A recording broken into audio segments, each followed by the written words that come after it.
पितृपक्ष के 16 दिनों में से किसी भी एक दिन अपने पितृ की तस्वीर पर चढ़ा देना। यह एक छोटी सी चीज मित्रों, जन्मों जन्म का पितृदोष होगा और जो मांगोगे वह इच्छा पितृ पूरी करेंगे। दोस्तों, पितृपक्ष हमारे हिंदू सनातन धर्म का यूं कहा जाए कि एक विशेष त्योहार है, क्योंकि पितृपक्ष में मित्रों हमारे जो पितृ होते हैं वह अपने लोक से धरती पर आते हैं, अपने परिवार का पालन पोषण करने के लिए, परिवार को आशीर्वाद देने के लिए। जी हां मित्रों, क्योंकि हमारा शास्त्र कहता है कि जिस घर में पितरों का सम्मान होता है, जिस घर में पितरों का आशीर्वाद होता है, उस घर में कभी किसी चीज की कमी नहीं होती है। देखिए, पितृपक्ष बहुत ही महत्वपूर्ण पर्व है। लोग पितरों को प्रसन्न करने के लिए बड़ी बड़ी पूजा पाठ करते हैं, बड़े बड़े हवन करते हैं और ना जाने कितने ही तरह के जतन करते हैं। लेकिन दोस्तों, आज के इस वीडियो में आपको मैं जो एक छोटी सी चीज बताने वाला हूं, उस चीज को यदि आपने पितृ की तस्वीर के आगे रख दिया तो फिर आपकी जिंदगी धन्य हो जाएगी। देखिए दोस्तों, हर हिंदू धर्म के हर घर में पितृ की तस्वीर लगी रहती है। पितृ की तस्वीर का भी हमारे सनातन धर्म में बहुत महत्व बताया गया है। कहते हैं कि पितरों का तर्पण करने के लिए घर में पितरों की उपस्थिति के लिए पितरों की तस्वीर लगाई जाती है और उस तस्वीर को देखकर उन्हें याद भी किया जाता है। जी हां, तो देखिए, आज इस वीडियो में मैं आपको जो चीज बताऊंगा वह चीज कोई लाखों करोड़ों रुपए की नहीं है। वह चीज आपको आपके घर में ही मिल जाएगी। लेकिन दोस्तों, इस उपाय को जानने से पहले आपको कुछ विशेष नियमों का भी पालन करना पड़ेगा, क्योंकि बिना नियम बरते तो यह उपाय कभी सफल हो ही नहीं सकता है। इसलिए इस श्राद्ध पक्ष के कुछ विशेष नियम और कुछ विशेष सावधानियां भी जानना आप लोगों के लिए बहुत जरूरी होगी। दोस्तों, मैं जानता हूं आप सभी का वक्त बहुत कीमती है, तो आज मैं आपका ज्यादा कीमती वक्त नहीं लूंगा। वीडियो की तरफ बढ़ने से पहले आप सभी इस छोटी सी वीडियो को लाइक कर दीजिए और कमेंट बॉक्स में मित्रों ओम पितृदेवता नमः अवश्य ही लिख देना। देखिए दोस्तों, पितरों को जल भोग तर्पण का विधान है, परंतु कुछ गुप्त चीजें ऐसी भी हैं जिन्हें बहुत कम लोग जानते हैं। अक्सर कुछ लोगों को पता होता है, लेकिन वे इस बात में विश्वास नहीं रखते हैं। जी हां दोस्तों, कुछ चीजें हैं जिन्हें पितरों की तस्वीर या भोग के पीछे रखा जाता है। इनका उद्देश्य केवल दिखावा नहीं, बल्कि आत्मिक संपर्क बनाना होता है। देखिए, कई बार पित हमारे सपने में आते हैं, हमसे कुछ कहना चाहते हैं, लेकिन कई बार वे कह नहीं पाते हैं। अक्सर कई बार आंधी रात में हमारी नींदें भी टूट जाती हैं। कई बार हमें ऐसा लगता है कि कुछ चीज है जो हमसे कुछ कहना चाह रही है, लेकिन कह नहीं पा रही है। तो मित्रों, ये संकेत हमारे पितरों के होते हैं। और देखिए, हमारे कुछ पित ऐसे भी होते हैं जिनके बारे में हमें पता नहीं रहता है। जैसे मान लीजिए कि आपके दादाजी के दादाजी कोई पित होंगे, या फिर ऐसे पूर्वज जिनके बारे में हमें पता नहीं है, तो वह भी हमारे पितरों की गिनती में ही आते हैं। वह भी हमारे पितृ समान ही महत्व रखते हैं। इसीलिए दोस्तों, कई बार तो ऐसा होता है कि कुछ घर में सारे पितरों की तस्वीर नहीं होती है। तो आज मैं आपको जो चीज बताऊंगा, अगर उस चीज को आपने कर लिया तो आपके जन्मों जन्मांतर के पितरों को शांति मिलेंगे। और कहते हैं कि अगर पितरों को शांति मिल जाती है तो फिर घर में कभी भी गरीबी, कंगाली, बर्बादी और लड़ाई झगड़े नहीं होते हैं। जी हां दोस्तों, आज जो विषय है वह विषय आपको अंत तक देखना होगा, क्योंकि इसमें भलाई किसी और की नहीं है। भलाई सिर्फ और सिर्फ आपकी ही है। गाय को रोटी देना, कुत्ते को रोटी खिलाना, पीपल में जल अर्पण करना, यह सब उपाय तो आपको कई लोगों ने बता दिए होंगे और इन सब उपायों के बारे में आप आसानी से जानते भी होंगे। लेकिन मित्रों, जो चमत्कारी और सिद्ध चीजें मैं आपको बताने वाला हूं, वह चीज आप आज ही जाकर लेकर आइएगा। जी हां मित्रों, दोस्तों देखिए, प्राचीन काल से आर्षि मुनियों के समय से काले तिल को बहुत ही शुभ माना गया है। काला तिल शनिदेव से संबंध रखता है, लेकिन काला तिल सबसे ज्यादा पितृ के तर्पण से संबंध रखता है। काले तिल को प्राचीन काल से ही पितृ तर्पण का सबसे बड़ा साधन माना गया है। और गुप्त रूप से जब किसी तस्वीर या पितरों के प्रतीक के पीछे थोड़े से काले तिल रखे जाते हैं, तो इसका संकेत होता है कि तिल आत्मा की शांति का माध्यम है। जी हां दोस्तों, अक्सर आप भी जब शिवलिंग पर जाते होंगे तब भगवान शिव को काले तिल अर्पित करते होंगे, तो आपको पता है कि काला तिल अर्पित करने से हमारे पितरों को शांति मिलती है। काले तिल का प्रयोग कई सारी पूजाओं में होता है। शनिदेव को भी काले तिल चढ़ाए जाते हैं। तो मैं आपको बताता हूं कि काला तिल क्या करता है कि यह आत्मा की शांति प्रदान करवाता है।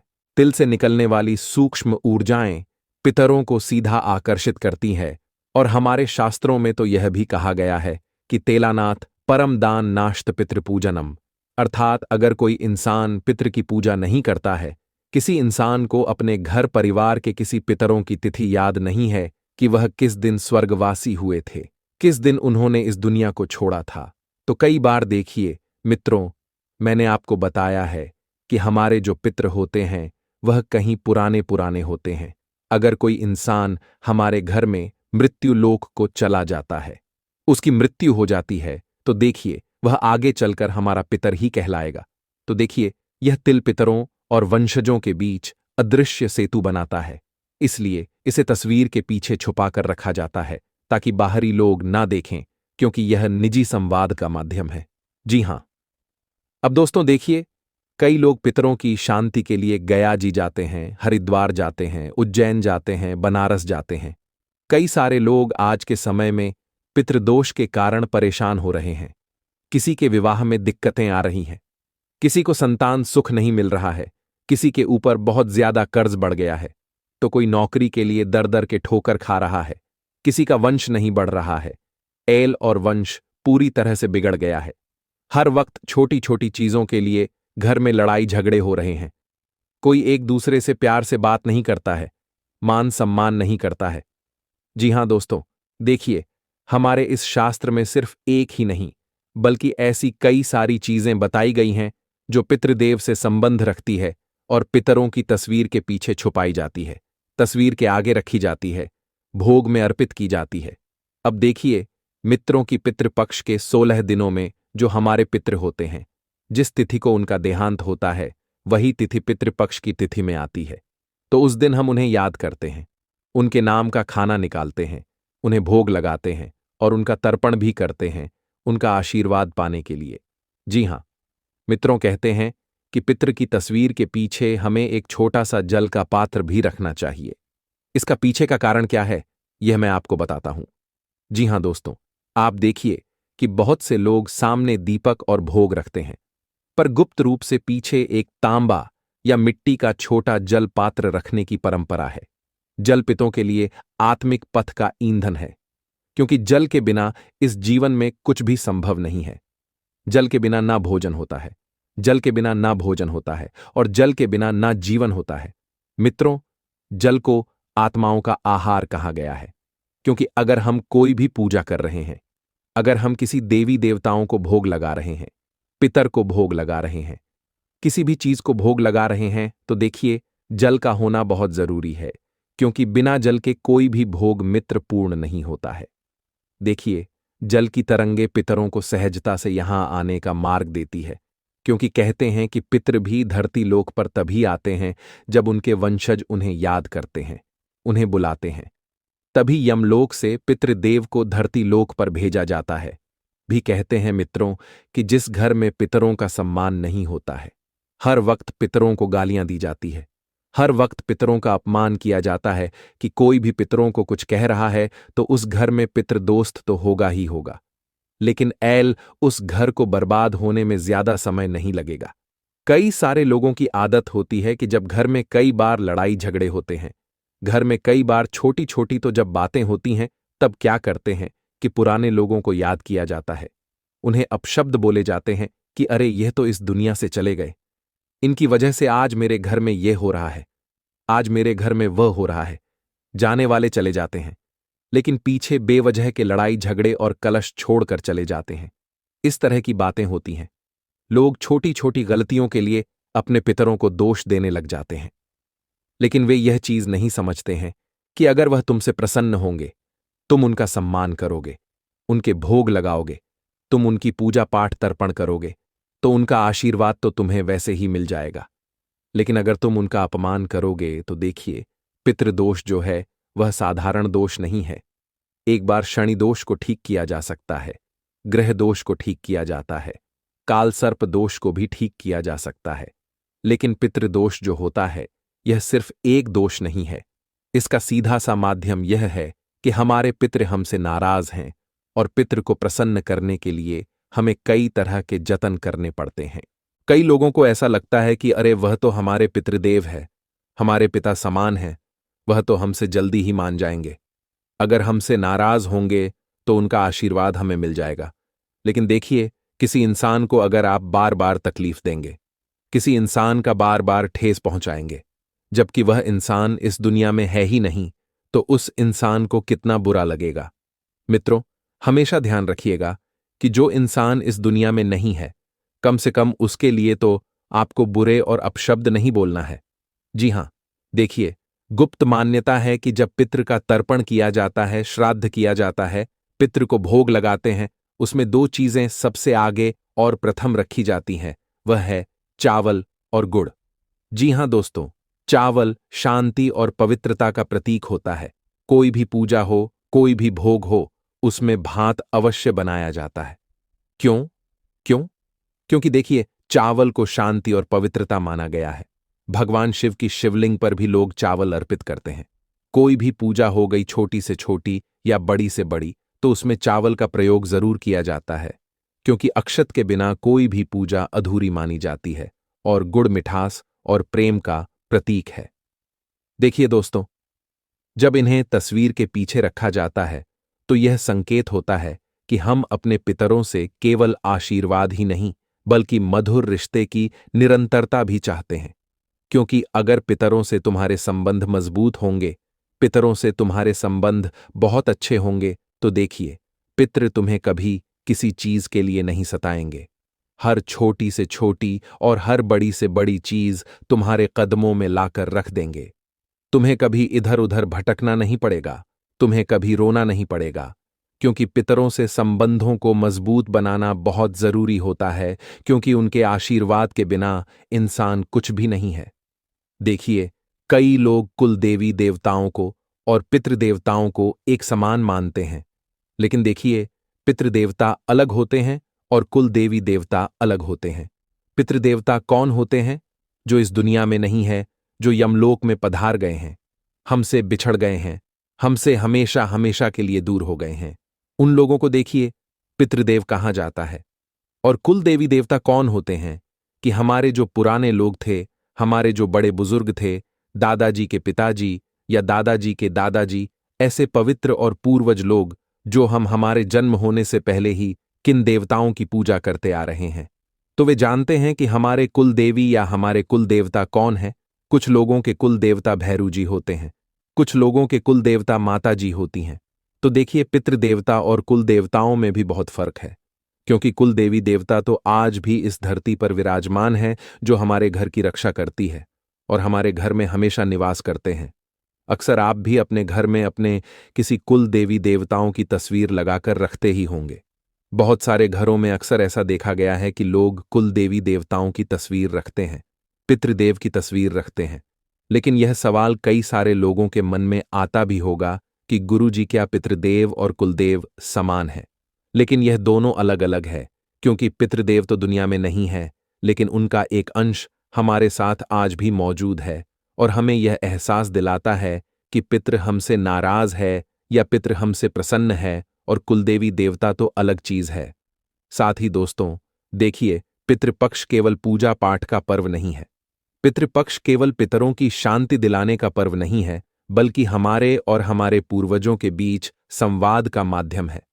पितृपक्ष में कई सारे पितर अपने वंशज में सपने भी देते हैं, अपने वंशज को संकेत भी देते हैं। देखिए, तस्वीर या भोग के पीछे रखे गए तेल, धूप, जल, गुड़, चावल, लौंग और सफेद फूल, ये सब दिखावे के लिए नहीं, बल्कि आत्मिक पुल बनाने के लिए होते हैं। जब हम इन गुप्त वस्तुओं को श्रद्धा से रखते हैं, तो हमारे और पितरों के बीच एक आत्मिक बंधन सुदृढ़ होता है, और यह बंधन हमारे जीवन में शांति और समृद्धि की सुरक्षा लाता है। दोस्तों, देखिए, पितरों को गुप्त चीज चढ़ाने का रहस्य क्यों है? प्रश्न उठता है कि यह चीजें खुले में क्यों नहीं रखनी चाहिए? कारण यह है कि पितृ पूजा प्रदर्शन के लिए नहीं होती है। जब कोई वस्तु तस्वीर के पीछे रखी जाती है तो उसमें ना दिखावा होता है ना अहंकार होता है। उसमें सिर्फ आत्मिक सुकून और आध्यात्मिक प्रेम होता है। देखिए दोस्तों, यह पूरी तरह आत्मिक और गुप्त भक्ति है। इसे लोगों को नहीं दिखाना चाहिए। कई सारे लोग क्या करते हैं कि पितरों के नाम पर बड़े बड़े पूजा पाठ के आयोजन करवाते हैं, कथाओं का आयोजन कराते हैं। पितृ कभी दिखाव से प्रसन्न नहीं होंगे। पितृ प्रसन्न होंगे तुम्हारे मन के द्वारा किए गए पापों की माफी मांगने से। देखिए, पितरों को कभी भी हमें नीचा दिखाने का प्रयास नहीं करना चाहिए। पितरों को हमेशा सबसे ऊपर रखना चाहिए। और आप सभी को बता देते हैं कि पितरों का आत्मिक संबंध कैसे है। जब कोई वंशज श्रद्धा से किसी वस्तु को पितरों को अर्पित करता है तो उस वस्तु से निकलने वाली तरंगे सूक्ष्म लोक तक जाती है और पितृपक्ष के समय आत्माओं का मार्ग खुला होता है। आत्माएं धरती पर आती हैं और धरती से वापस जाती है। इसलिए वे इन तरंगों को तुरंत ग्रहण करते हैं और तस्वीर के पीछे छुपाकर वस्तु रखने का अर्थ यह है कि यह अर्पण दिखावे के लिए नहीं बल्कि गहराई से आत्मिक संवाद के लिए है। देखिए, पितृभोग के पीछे सफेद फूल भी रखना बहुत ज्यादा महत्व रखता है।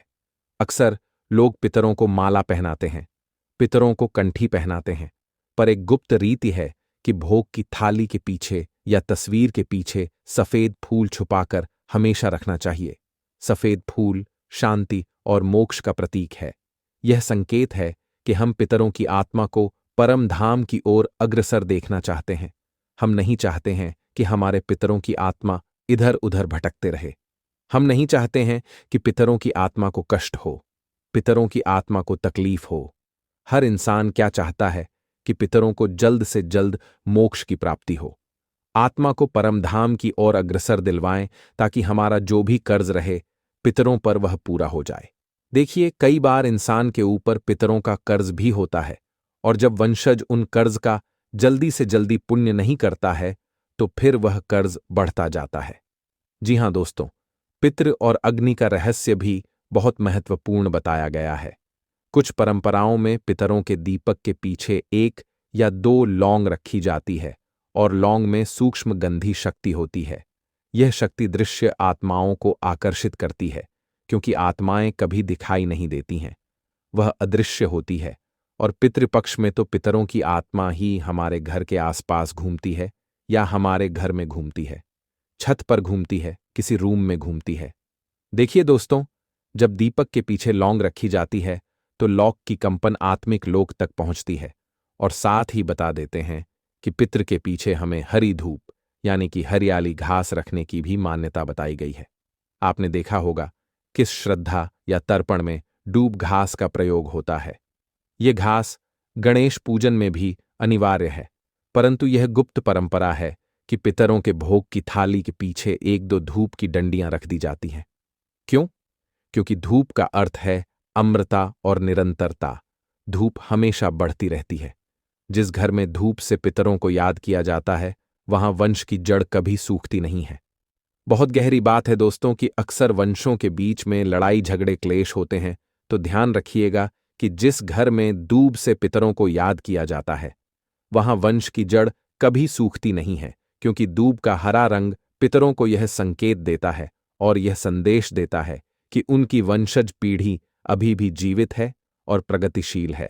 तो दोस्तों, आज इस वीडियो में हम आपके लिए जो उपाय लेकर आए थे वह उपाय कोई साधारण नहीं थे। उन उपायों को आपको सच्चे मन से और सच्ची श्रद्धा से करना है। और यदि आपके मन में पितृपक्ष को लेकर कोई भी सवाल है, आपके जीवन में कोई भी समस्या है, तो आप हमें कमेंट बॉक्स में लिखकर अवश्य बता देना। हम आपकी सभी समस्याओं का समाधान जल्द से जल्द करेंगे और आपके जीवन में कभी किसी चीज की तकलीफ नहीं होगी। क्योंकि मित्रों, देखिए, अगर आप गुरुजी पर विश्वास करते हैं, अगर आप गुरुजी को मानते हैं तो अपनी समस्याएं आप अवश्य बताएंगे। दोस्तों, पितृपक्ष में किसी भी दिन गाय को चुपके से खिला दो। यह एक छोटी सी चीज, जितना पैसा चाहिए उतना पैसा मिलेगा।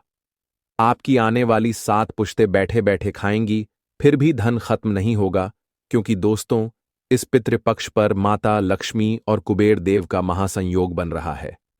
ऐसे में आपके पितरों का आशीर्वाद आपकी जिंदगी के भाग्य को उज्ज्वल बनाएगा, किस्मत के दरवाजे खोल देगा बस आपको गाय को एक छोटी सी चीज खिलानी है।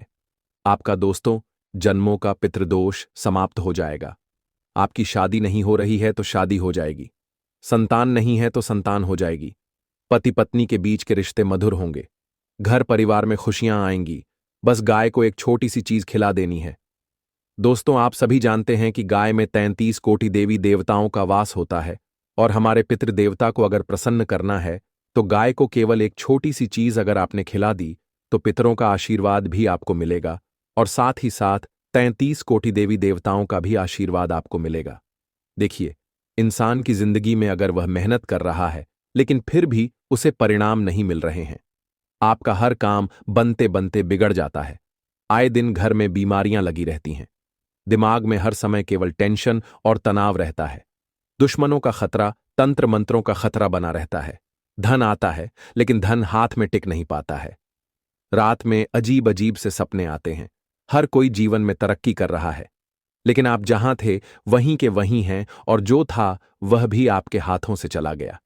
आखिर ऐसा क्यों हो रहा है? आप अपने भाग्य को, अपने नसीब को कोसते हैं लेकिन आपके ऊपर पितृदोष लगा हुआ है। आपके पितर आपसे नाराज हैं। दोस्तों, जब तक आपके पितृ प्रसन्न नहीं होंगे, जब तक आपके पिता आपसे खुश नहीं होंगे, तब तक आपके जीवन में यही दुख, तकलीफ, कंगाली, गरीबी, कर्ज की समस्या चलती रहेगी। आपके घर का कभी भी विकास नहीं होगा, कभी भी आप तरक्की नहीं कर पाएंगे, ना ही आपका वंश आगे बढ़ेगा। इसलिए इस पितृपक्ष में केवल आपको गाय को एक छोटी सी चीज खिलानी है। आपके पितृ इतने प्रसन्न होंगे कि आप दोस्तों खुशी से उछल पड़ेंगे। हर जगह से धन आएगा। जहां जहां आप कदम रखेंगे वहां से धन आपको मिलने लगेगा। जहां मेहनत करेंगे वहां आपकी मेहनत सफल होगी। आप खुद सोचने पर मजबूर हो जाएंगे कि आखिर इतना पैसा आ कहां से रहा है, समझ नहीं पाएंगे। इतना बड़ा चमत्कार होने लगेगा क्योंकि जब पितृदेवता देते हैं तो छप्पर फाड़ कर देते हैं। जी हां दोस्तों, और अब आपका समय आ चुका है। आपके जीवन से सारे दुख जाने वाले हैं। देखिए, जब पितृदोष लगता है तो इंसान का घर ही उसके लिए श्मशान बन जाता है, नरक बन जाता है। जीते जी उसका जीवन हर दिन घर में लड़ाई झगड़े कलह रहना, इंसान के दिमाग में चिंता तनाव रहना, यह सभी पितृदोष के ही लक्षण होते हैं। कभी भी वंश आगे नहीं बढ़ पाता। आपके आस पड़ोस के लोग आए दिन तरक्की करेंगे, आपका रिश्तेदार तरक्की करेगा, लेकिन आपका जीवन हमेशा गरीबी, कंगाली, दुख, तकलीफ, लड़ाई झगड़ों में ही बीतेगा। कभी जेल के योग बनेंगे, कभी कोर्ट कचहरी के योग बनेंगे। हर दिन एक नई तकलीफ, हर समय एक नया झंझट आपको सताएगा। आपका छोटा सा भी अगर काम होगा तो उसको पूरा करने में आपको एड़ी छोटी का जोर लगाना पड़ेगा। लेकिन वही अगर आपके पितरी आपसे प्रसन्न हैं, आपके पूर्वज की कृपा आपके ऊपर है, तो आपका मुश्किल से मुश्किल काम चुटकियों में बन जाएगा। आप जहां जाएंगे वहां खुशियां रहेंगी। आप जिस चीज पर हाथ रख देंगे वह चीज आपकी हो जाएगी। जहां पर काम करेंगे वहां से खूब धन आने लगेगा। ऐसी होती है पूर्वजों की कृपा। आपकी संतान बिल्कुल अच्छी होगी। आपकी संतान का स्वभाव, उसके लक्षण बहुत ही सही रहेंगे। लेकिन वहीं अगर पितृदोष लगा हो तो संतान गलत दिशा में चली जाती है, नशा करती है, घर में लड़ाइयां, बाहर लड़ाइयां, हर जगह केवल कलह रहता है। इसलिए यह पितृपक्ष आपके जीवन में एक नई कहानी लिखेगा। अब से दोस्तों, आपका जीवन एक अलग ही राह पर जाने वाला है। ऐसा क्यों? क्योंकि आप गाय को एक छोटी सी चीज खिलाएंगे जिससे आपके जीवन में आ रहे तमाम दुख दूर होंगे। मैंने पहले ही कहा है, गाय में होता है 33 कोटि देवी देवताओं का वास और यह कोटि देवी देवताओं के साथ साथ पितरों का आशीर्वाद भी आपको मिलेगा। जब आप गाय को एक छोटी सी चीज जो मैं बताऊंगा वह इतनी चमत्कारिक है कि जब आप खिलाएंगे तो सीधा सीधा उसका शुभ परिणाम आपके पितरों को लगेगा। जो पितर आपसे नाराज हैं वे पितर आपसे प्रसन्न हो जाएंगे। तो आइए, मुझे पता है आप में से कई लोगों को कर्ज की समस्या है, किसी की गरीबी में जीवन निकल रहा है, किसी को बीमारी लगी हुई है, किसी की शादी नहीं हो रही है, कोई संतान नहीं हो पा रही है। सारी समस्याओं के लिए चीजें बता रहा हूं, लेकिन फिलहाल मैं बताता हूं कर्ज से मुक्ति का उपाय। ध्यान से सुन लीजिए। आपको इस पितृपक्ष में रोजाना सुबह सुबह यह उपाय करना है। आपको गुड़ और गेहूं की लोई गौ माता को खिलानी है। जी हां, थोड़े से गुड़ और थोड़े से गेहूं दोनों को अच्छे से मिला लीजिए और उसकी एक लोई बना लीजिए और उसे गौ माता को खिला दीजिए। आपके घर के बाहर जो भी गौ माता आपको दिख जाए, उस गौ माता को आपको यह खिलाना है। कम से कम आधा किलो से 1 किलो तक गाय को यह लोई खिलाना है। इससे शनि दोष शांत होगा, पितृदोष में राहत मिलेगी, आपकी जो आर्थिक रुकावट है वह दूर होगी। तो दोस्तों, यह उपाय आपको अवश्य रूप से करना चाहिए अगर आप कर्ज से कई सालों से जूझ रहे हैं। अब अगला उपाय दोस्तों, देखिए आपने बहुत उपाय कर लिए, फिर भी कोई फायदा नहीं हो पा रहा है। आप दोस्तों कमाने के लिए हर हथकंडा अपना रहे हैं, सुबह उठ रहे हैं, अपना काम कर रहे हैं, मेहनत कर रहे हैं, लेकिन फिर भी कोई सफलता नहीं मिल रही है। जो पैसा आ रहा है वह भी हाथ में टिक नहीं रहा है। तो दोस्तों, गरीबी अगर दूर करनी है, पैसा आए, ज्यादा मात्रा में आए, साथ ही पैसा टिके भी सही, खर्च ना हो, शौक भी पूरे हो, बचत भी हो, तो उसके लिए उपाय बता रहा हूं। देखिए दोस्तों, आपको गौ माता को चारा खिलाना है, लेकिन चारा ऐसे ही नहीं खिलाना है। पितृपक्ष में चारे पर थोड़ी सी आपको मिश्री डालनी है। जी हां, जो मिश्री होती है मीठी, वह मिश्री आपको हरे चारे पर डालनी है और गौ माता को खिला देना है। लेकिन उससे पहले अपने पितरों का ध्यान अवश्य कर लें। पितरों का तर्पण जब आप करें, उसके ठीक बाद यह उपाय आप करिए। जब आप पितरों का तर्पण कर रहे हैं, उसके ठीक बाद आपको गाय को हरे चारे पर थोड़ी सी मिश्री डालकर खिलाना है। इससे लक्ष्मी की कृपा रहेगी, धन का प्रवाह बढ़ेगा। आपके पितरों को अगर कुछ तकलीफ है तो वह दूर होगी। वे जहां रहेंगे वहां खुश रहेंगे। आपके पितरों की कृपा से आपका हर काम बनेगा। माता लक्ष्मी आपके ऊपर प्रसन्न रहेंगी और कोटि देवी देवताओं का भी आपको साथ मिलने लगेगा। अब अगली चीज बता रहा हूं, बिल्कुल ध्यान से सुनिए। देखिए, अगर आपकी शादी में बाधा आ रही है, आपकी शादी हो नहीं रही है, अगर आप लव मैरिज करना चाहते हैं, किससे प्रेम करते हैं, उससे शादी करना चाहते हैं, और अगर कोई बाधा आ रही है, आपका मंच आगे नहीं बढ़ पा रहा है, तो आपको क्या करना है, ध्यान से सुन लीजिए। आपको गौ माता के लिए कम से कम 11 रोटियां बनवानी है। जिस दिन आप तर्पण करें, उस दिन आपको गौ माता के लिए 11 रोटियां बनवानी है।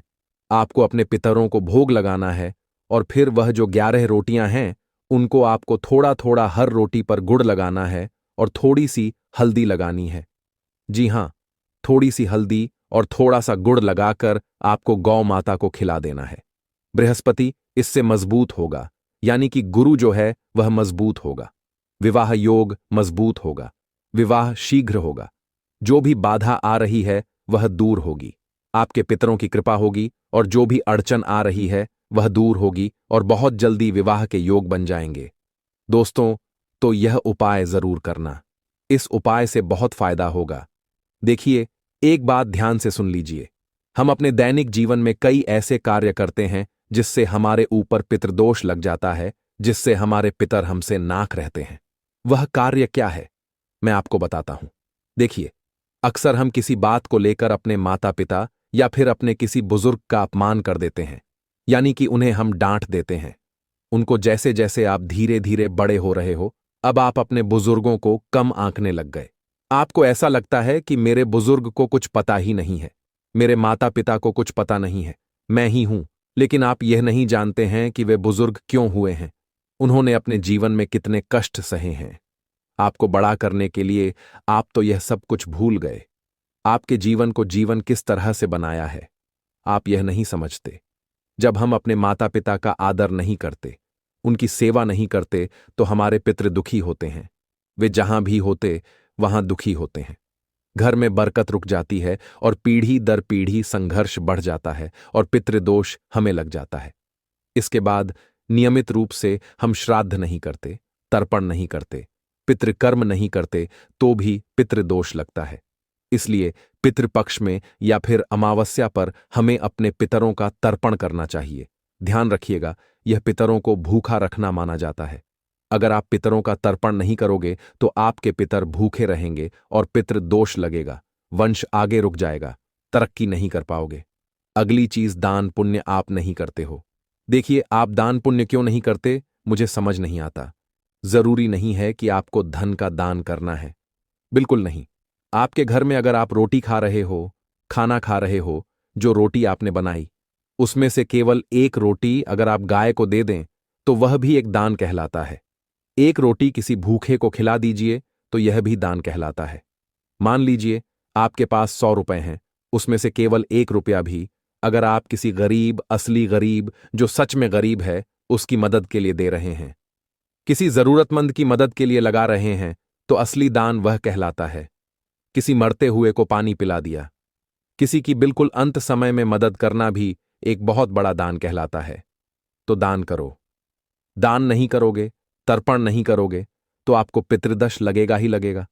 इसके बाद दोस्तों, घर में शराब पीना, मांस पकाना करना, यह भी पितृदोष की बहुत बड़ी वजह है। दोस्तों, तो यह चीजें भी करना छोड़ दीजिए, वरना बहुत बड़ी समस्याएं आ सकती हैं। देखिए, पितृपक्ष का समय है। इस पितृपक्ष को एक त्योहार माने। पितृपक्ष एक त्योहार ही है। वह त्योहार है आपके पूर्वजों का। जैसे नवरात्रि आएगी, वह माता रानी का त्योहार है। दीपावली आएगी, वह भी हमारे हिंदू धर्म का खास त्योहार है। होली रंगों का त्योहार है। रक्षाबंधन बहनों भाइयों का त्योहार है। इसी तरह से यह पितृपक्ष आपके पूर्वजों का त्योहार है। इसे खुशी से मनाओ। आप अपने घर में अपनी बहनों को, अपनी बुआ को बुलाइए, अपनी पूर्वजों की तिथियों पर तर्पण करिए, खुशी खुशी करें। घर में लड़ाई नहीं करनी है, घर में झगड़े नहीं करने हैं। मान लीजिए आज आपके दादाजी आपके साथ हैं, लेकिन आपकी दादी साथ नहीं है। अगर आप अपने दादाजी को दुख दे रहे हो तो इससे आपकी दादी को भी दुख होगा, यानी कि आपकी दादी जो अब स्वर्गवासी हो चुकी हैं, उनको भी दर्द होगा, क्योंकि उनका जीवन साथी धरती पर रहकर दुख झेल रहा है। तो आपकी जो दादी हैं वे आपके लिए भगवान हैं जो ऊपर चली गई हैं। उनको वह दर्द होता है तो फिर पितृदोष तो लगेगा ही। जब आप उनके अनमोल रत्न को, उनके दिल के हिस्से को आप दुख दे रहे हैं, तकलीफ दे रहे हैं, यहां पर कष्ट में डाल रहे हैं, तो उनको प्रसन्नता कैसे होगी वहां पर। इसलिए आप अपने परिवार में किसी को भी कष्ट ना दें। खास करके आपके पूर्वजों का जो सबसे खास था उसे तो बिल्कुल ना दें। और हां, पितृपक्ष में घर में रोज झगड़ा झंझट, गाली गलौज मत करना। ये वातावरण पितरों को बिल्कुल पसंद नहीं होता है। घर से दोस्तों, आपको अगर बरकत दूर करनी है तो आप यह करो। लेकिन अगर घर में आपको माता लक्ष्मी की कृपा चाहिए तो रोज झगड़ा करना बंद कर दो। अहंकार, क्रोध, इन सब से दूर रहो, वरना आपकी जो पितर हैं वे हमेशा आपके ऊपर क्रोध करेंगे ही करेंगे, गुस्सा करेंगे ही करेंगे। अब दोस्तों ध्यान से सुनिए। देखिए, जिस तरह से आप गाय को कुछ चीजें खिला रहे हैं, ठीक ऐसे ही आपको चींटियों को भी खिलाना है। जी हां दोस्तों, चींटी को भी भोजन देना बहुत पुण्यकारी होता है, क्योंकि ये जो जीव होते हैं छोटे छोटे, इसका संबंध सीधा सीधा पितरों से होता है। आपको मैं बता दूं, जो पितृपक्ष का भोजन होता है, जो तर्पण का भोजन होता है, वह 5 भागों में बांटा जाता है। एक कौवे को, एक गाय को, एक कुत्ते को, एक मछली को, इस तरह से 5 भाग बांटे जाते हैं। तो दोस्तों, आपको चींटियों को भी एक भाग देना है। अगर आप दोस्तों चींटी को एक छोटी सी चीज खिलाते हैं तो आपके पूरे परिवार में काफी खुशियां रहेंगी, आपकी गरीबी दूर होगी। आपको पितृपक्ष में चींटियों को आटा और शक्कर अवश्य देना है। आटे और शक्कर का मिश्रण, जी हां, आटे और शक्कर का मिश्रण आपको चींटियों को देना है। किसी भी कोने में रख दें जहां पर चींटी दिखे, आपको वहां पर रख देना है या किसी पेड़ के नीचे डाल देना है।